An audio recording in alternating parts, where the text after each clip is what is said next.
guys, welcome back to AG Tech Channel.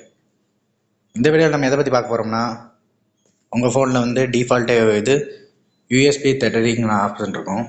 அந்த option வந்து நிறையா டைம் நீங்கள் ஒரு லேப்டாப்லேயோ இல்லை உங்கள் பிசிலேயோ வந்து யூஎஸ்பி கேபிள் வச்சு கனெக்ட் பண்ணும்போது இந்த ஆப்ஷன் வந்து எனேபிள் ஆக மாட்டேங்கிற நிறையா பேர் கேட்டிருந்தீங்க.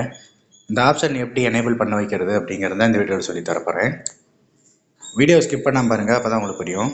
வீடியோக்குள்ளே போகிறதுக்கு முன்னாடி நீங்கள் நம்ம சேனலில் சப்ஸ்கிரைப் பண்ணினா சப்ஸ்கிரைப் பண்ணிவிட்டு பக்கத்தில் இருக்க பெல் ஐக்கான் கிளிக் பண்ணி ஆளுங்கிற ஆப்ஷன் செலக்ட் பண்ணி வச்சுக்கோங்க. இப்போ தான் நான் போடுற வீடியோஸ்க்கு எல்லாமே நோட்டிஃபிகேஷனும் ஆட்டோமேட்டிக்காக வரும். நீங்கள் கொடுக்குற ஒவ்வொரு லைக்கும் சப்ஸ்கிரைபும் தான் எனக்கு அடுத்தடுத்த வீடியோ போடுறதுக்கு மோட்டிவேட் பண்ணுங்கள்.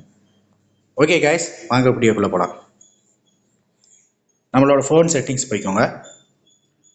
ஃபோன் செட்டிங்ஸ் போய்ட்டு லாஸ்ட்டாக ஸ்க்ரோல் பண்ணி வந்துக்கோங்க.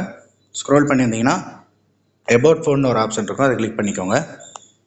எபோட் ஃபோன் ஆப்ஷன் கிளிக் பண்ணிங்கன்னா அதில் வந்து வெர்ஷன் ஒரு டைப் இருக்கும்.